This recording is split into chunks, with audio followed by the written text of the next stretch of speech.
House Democrats have launched an investigation into a meeting between oil company executives and the disgraced former president Donald Trump at his Mar-a-Lago home last month following reports that he offered to dismantle Joe Biden's environmental rules and requested $1 billion in contributions as a quid pro quo to his presidential campaign. Democrats on the House Oversight Committee have written to 9 oil executives requesting information on their company's participation in the meeting. The investigation comes after the Washington Post broke the news of the dinner meeting where Trump spoke in front of more than 20 fossil fuel executives from companies including Chevron, Exxon, and Occidental Petroleum. It was reported that Donald Trump said steering $1 billion into his campaign would be a deal for the companies because of the costs they would avoid under him. The former president offered in a second term to immediately end the Biden administration's freeze on permits for new liquefied natural gas exports, while auctioning off more oil drilling leases in the Gulf of Mexico and reversing drilling restrictions in the Alaskan Arctic, amongst other promises. Reports of the meeting are especially troubling in light of revelations last week that stated the oil industry is writing up ready to sign executive orders for Trump aimed at increasing gas exports, slashing drilling costs, and increasing offshore oil leases. Now, this comes as hundreds of the world's top climate scientists believe that global temperatures will rise by at least 2.5 degrees centigrade above pre-industrial levels by the century's end. That's far above the internationally agreed limit. We are already seeing soaring temperatures.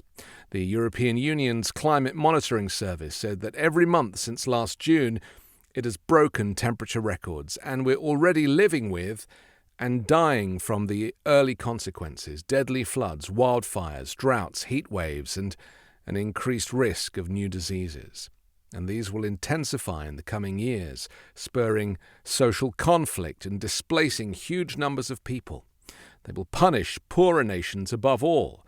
Experts warn of a semi-dystopian future for the global south, which helps to explain why richer nations have been slow to act. It's true that what citizens support in theory and what they actually vote for do not always align.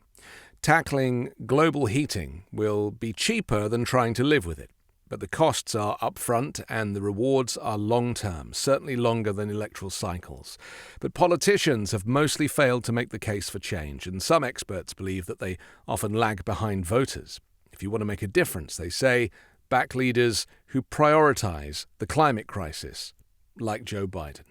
And then there's the effect of climate migration, which will surpass anything like the number of refugees seeking asylum at the southern border or even at any border.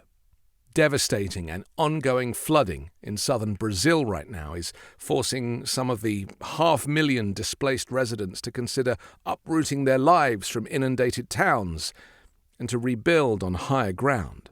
Environmental experts warn that there is no alternative for some towns in the state but to relocate entire neighborhoods.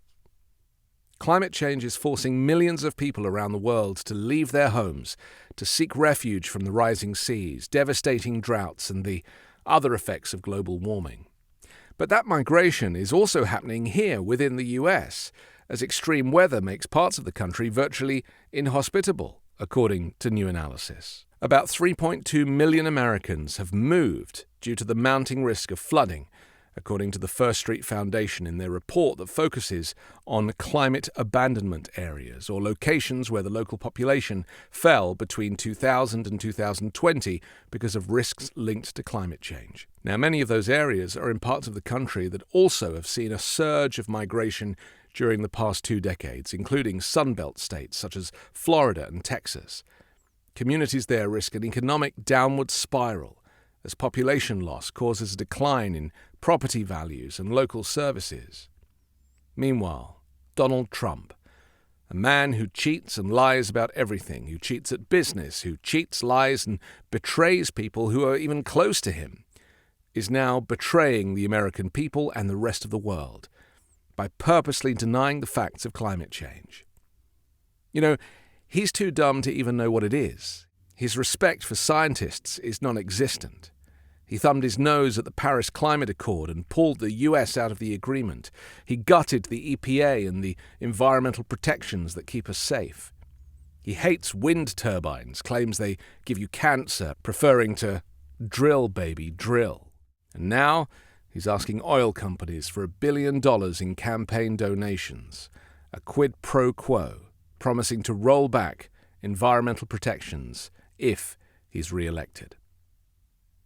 The climate crisis isn't a Democrat thing, it's a worldwide human catastrophe, and the US is the second largest polluter after China. Now, China can't be trusted to curb its emissions, so it's left to us.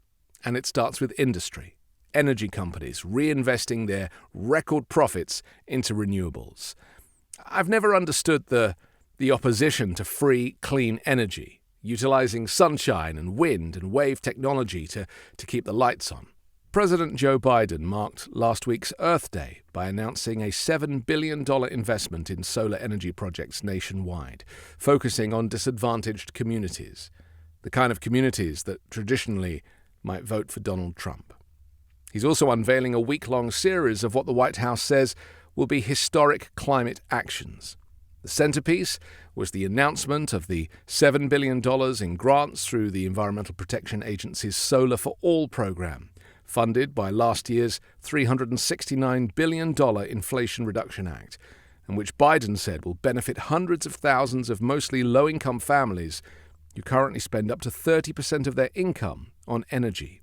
Trump has rallied against vehicle emissions regulations intended to speed the shift to electric cars, vowing to reverse what he calls Biden's ridiculous Green New Deal crusade.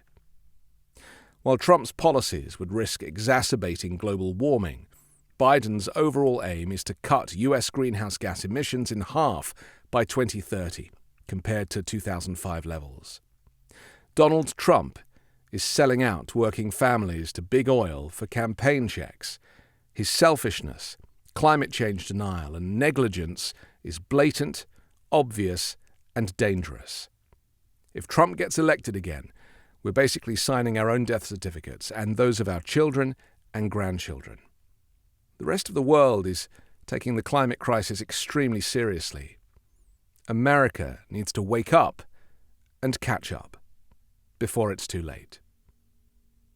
I'm Anthony Davis. You can find me on the 5-Minute News channel. Catch me on Wednesdays co-hosting Uncovered and on Sunday on The Weekend Show with Midas Touch.